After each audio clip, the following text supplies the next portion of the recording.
Се очекува денеска на закажаниот состанок на Централното раководство на СДСМ да се донесат одлуките за нивните понатамошни активности. Во петокот министрите од оваа партија Оливер Спасовски и Фросина Ременски, иако беа предложени и избрани во новата влада што ја води премиерот Емил Димитриев, не дадоа изјава и свечена заклетва дека ја прифаќаат оваа должност.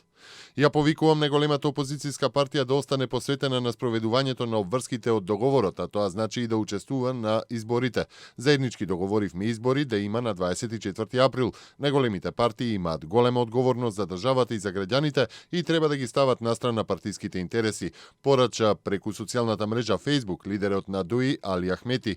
Спроведувањето на договорот секако дека имаше своји предизвици, но поголемиот дел од обврските веќе се спроведуваат и се реализирани, а примената на реформите препорачани од Европската комисија ќе продолжи и по изборите. Ние сме посветени да и помогнеме на Државната изборна комисија да ги врши задачите на време и да обезбеди еднакви услови на медиумите за партиите што учествуваат во изборниот процес, порача Ахмети преку Facebook.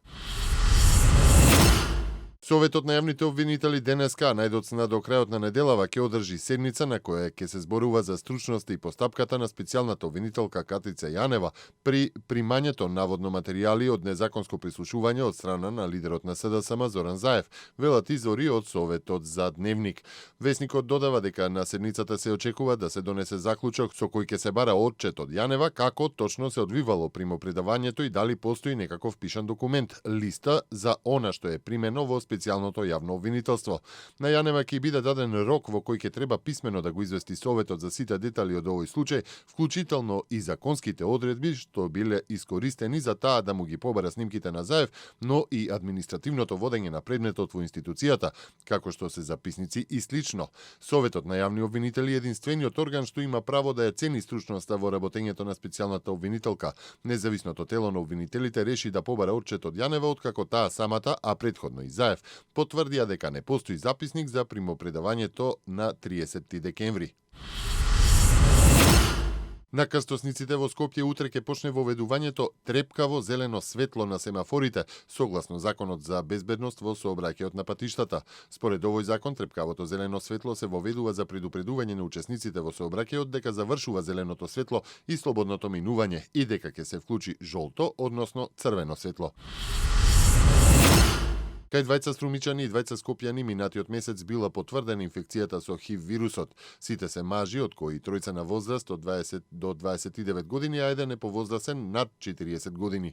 Со оваа бројка 2015 година завршува со 31 случај на ХИВ-сида. Освен во Струмица и Скопје, заразени има и во Кочани, Штипка, Вадарци, Тетово и Прилеп.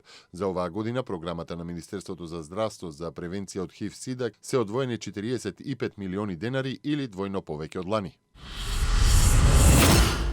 Околу 40 бунтовници од редовите на претеничката група на Христијанско-демократската унија се потпишале на писмото испратено до канцеларката Меркел, во кое се бара таа да ја запре либералната политика при приемот на бегалците во Германија. Во светлината на настаните од изминатите месеци, ние не можеме повеќе да зборуваме за големи предизвици. Ние сме на ивица, нашата земја да биде преземена, пишува во писмото до канцеларката Ангела Меркел. Од Меркел и од Германија бараат уште еднаш да ги разгледа европските правила кои што велат дека бегалците мора да бараат азил во првата земја на Европската унија каде што ќе пристигнат. И покрај тоа што Меркел најави нови мерки за намалување на бројот на бегалци и нивно протерување доколку го прекршат законот во Германија, сепак таа ја отфрли можноста да ја затвори границата за оние на кои што им треба помош. Како резултат на се посилните критики во јавноста, особено по новогодишните напади на жени во Келн, во кои учествуваа луѓе со арапско или северноафриканско потекло, дојде до пораст на рейтингот на германските крајни десничари Алтернатива за Германија, која што стана трета најпопуларна сила во земјата, а рейтингот на ЦДУ на Меркел падна на најниско ниво од 2012 година.